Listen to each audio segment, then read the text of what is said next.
Usapan naman natin ang isang tao na talagang malaki ang impluwensya sa ating buhay at yan ang ating mga guro.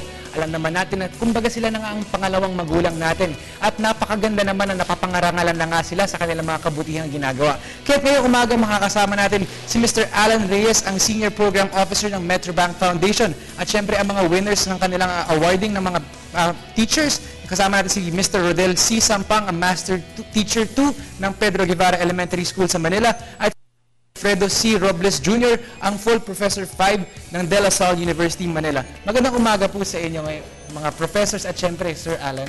Magandang umaga, Sandro, at syempre sa ating mga nanonood, lalo na sa mga teachers na ngayon ay nagtuturo sa kanilang mga eskwelahan. Bago po natin puntahan yung ating mga awardees nga po, pwede po ba natin pag-usapan muna, ano po ba itong awarding na ginawa po ng Metrobank Foundation? Well, ang Search for Outstanding Teachers ay isang programa ng Metrobank Foundation na nagbibigay nga ng parangal sa ating mga natatanging guro sa kanilang dedikasyon, sa kanilang commitment at sa kanilang contribution sa pagpapaunlad ng ating edukasyon sa Pilipinas. Ito ay ngayon ay nasa 29 years na kami na nagbibigay ng parangal at a total of 316 outstanding teachers na ang ating naparangalan mula noong 1985. At sila Sir Rodel at si Sir Alfred ay magiging kasama sila doon sa 326 na teachers na naparangalan na natin. And sir, ito po ang Metrobank Foundation po ay hindi lang po nagbibigay parangal sa mga guro, meron din po mga sundalo, mga kapulisan. Ano pa po ba yung mga ibang binibigyan niyo po ng Tama ka, Sandro, at yun nga, aside sa mga outstanding teachers, meron tayong mga outstanding Filipinos din ng mga sektor na dapat bigyan ng pagpapahalaga. At ito nga yung mga pulis, alam naman natin na hindi masyadong maganda yung imahe ng ating mga kapulisan sa ating lipunan. And so, bilang pagpaparangal sa kanilang hirap, sa kanilang pagbubuwis ng buhay, binibigyan natin ng parangal ang mga pulis. At ang mga sundalo naman, bilang pagtatanggol sa kasarinlan ng ating bansa, ay binibigyan din natin sila ng parangal. At bukod doon, meron din tayong mga scholarships sa mga kabataan, sa mga college students, meron din tayong grants program na binibigyan natin ng parang suporta yung mga institusyon na nagbibigay din ng pagpapahalaga o may mga ginagawa sa larangan ng edukasyon, sa arts, we have an arts program kasi meron tayong outstanding yung Metrobank Arts and Design Excellence, So may painting competition, meron tayong competition para sa mga architects, designers at saka sa sculpture, So yun.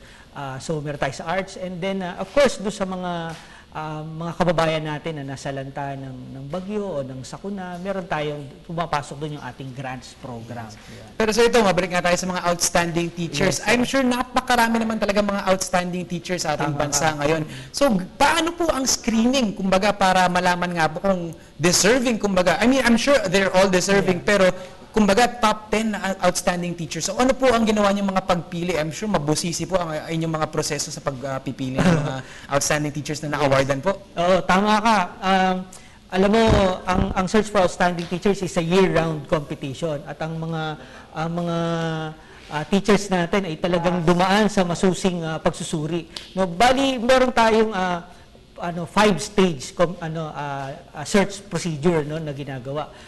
Una nga, meron silang nagsasabit muna sila ng basic information sheet, ito yung makikita natin dito yung kanilang basic eligibility. At nangyari ito during February.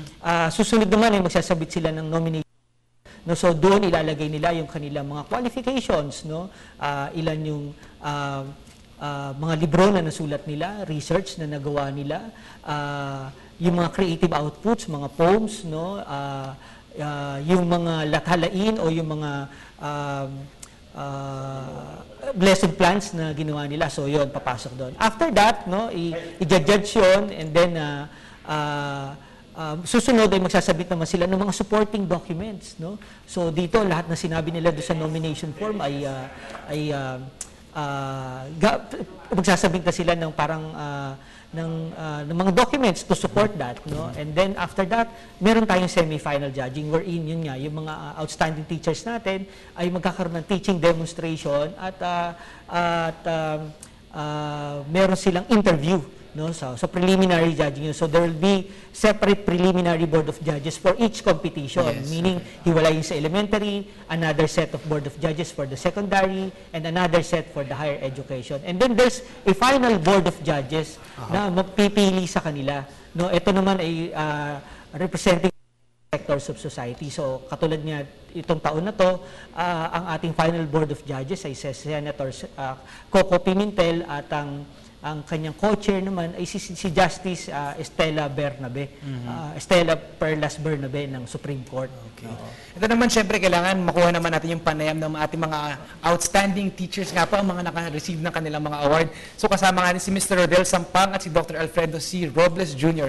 So ito naman po, matanong ko po kayo, ano po ba yung pakiramdam na kumbaga ay ginagawa niyo po ang inyong trabaho? Kumbaga, this is something na you have to love to do. And then you get awarded for something that you love to do. How does it feel po for you guys po? Siguro sa akin, partly it is overwhelming kasi hindi ko rin in-expect na magiging mananalo ako sa Search for Outstanding Teacher. Kasi ang isang guro, pag siya nagturo, nakafocus siya kung paano niya huhubugin yung bata. So lahat nakafocus doon, yung dedication niya, makikita mo, yung paghahanap niya ng innovations, kung paano niya mas mapapaganda yung pagtuturo, kung paano lalong matututo yung bata. Lalo na kapag nakita mo na nagkaroon ng pagbabago sa bata, yun lang sa teacher.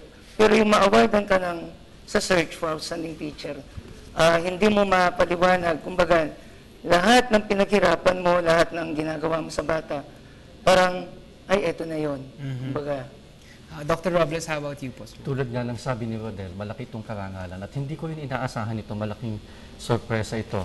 Dahil yung ginagawa ko sa classroom na pagtuturo, ginagawa ko yun hindi dahil umaasa ako na may magbibigay sa akin ng gantimpala, kundi dahil sa tingin ko, ito ang dapat kong gawin. So, maski naman hindi ako nanalo, ipagpapatuloy ko pa din gawin yung ginagawa ko. Yes. Ito po sir, nabanggit niyo po yung siyempre yung paghuhubog nga po sa mga estudyante.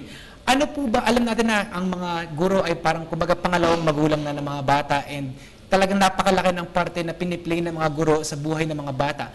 Ano po ba yung mga characteristics or values na dapat meron ng isang guro para syempre maging isang magaling na guro at syempre mula sa inyo mga outstanding guro? Baka meron kayong mga tips na maibibigay sa mga kapwa guro na nanonood ngayong umaga?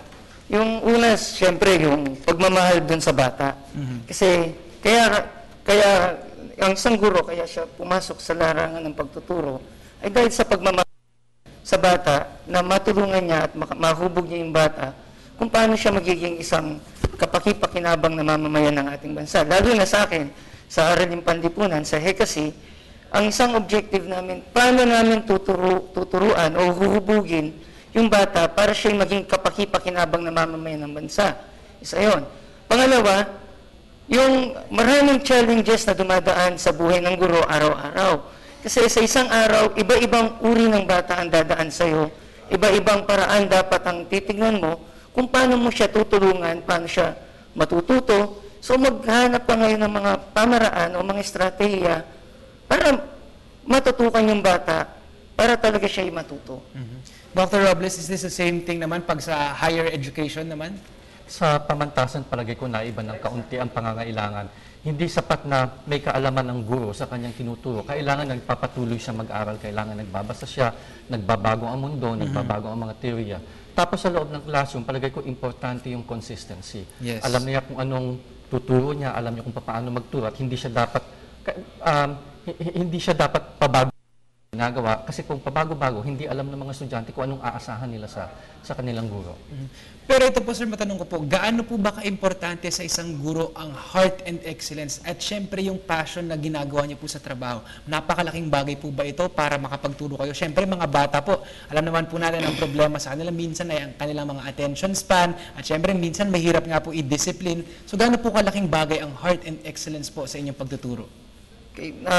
Bali napakahalaga na to, Sandro, kasi dito natin makikita yung passion ng guro. Tulad nun, sa dami ng tinuturuan niya, sa dami ng forms na dapat gawin, makikita mo talaga yung pagmamahal ng guro sa pagtuturo. Kasi lalo na yun, sabi ko nga kanina, sa bawat dumadaan na bata sa kanya, iba-iba. May iba't ibang learning styles, may iba't ibang learning strategies na dapat gamitin sa bata. So kailangan yung guro, patuloy siyang maghanap ng mga estratehiya, yung gaya na sabi ni Sir, hindi lang yung mastery of the lesson dapat alam niya kung paano yung attacking gagawin niya para dun sa mga bata para talagang lifelong learners yung mga bata natin. Kasi hindi lang yung sapat na maturuan ng bata pagdating sa knowledge eh.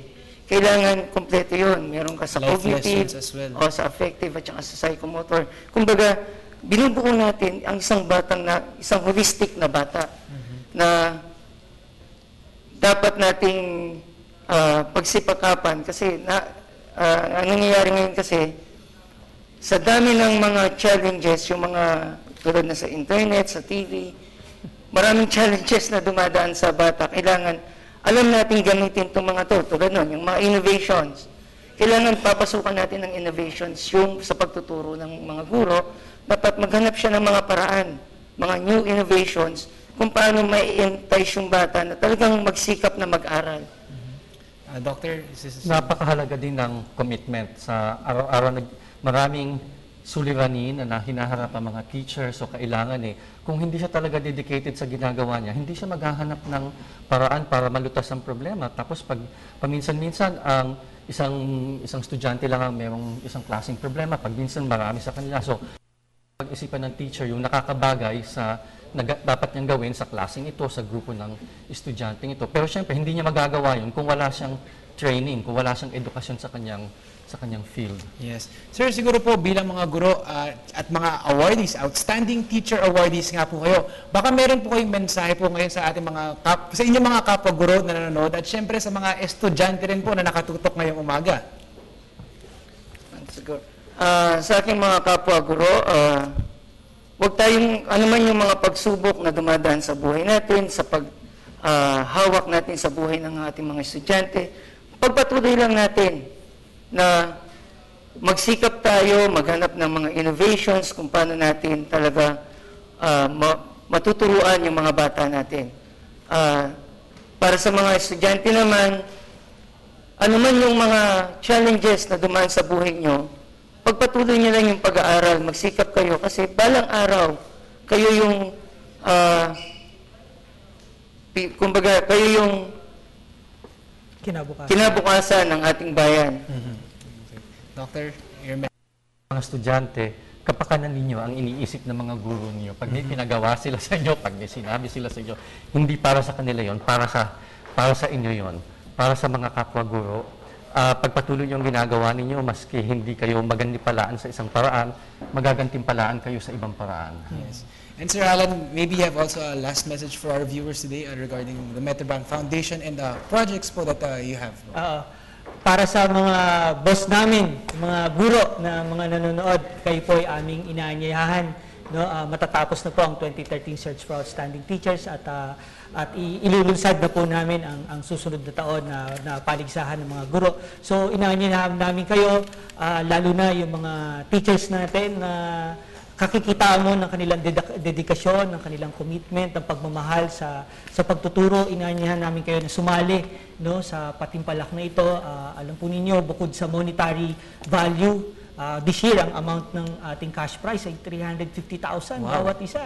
Malaki so, lang. bukod doon, ay siyempre recognition na ibibigay po natin sa kanila. At yun lamang po ang kaya naming ibigay sa inyo. Pahalagahan kayo, saluduhan kayo, bigyan kayo ng parangal. At in fact, this coming September 2 and 3, both houses of Congress will honor them. They will pay a courtesy call and will be conferred recognition by the Senate President himself and by the Speaker of the House himself. And so, mga boss, kayo po'y sumali sa Search for Outstanding Teachers at muli po ang aming pasasalamat sa programang ito. Good morning, boss! Yes.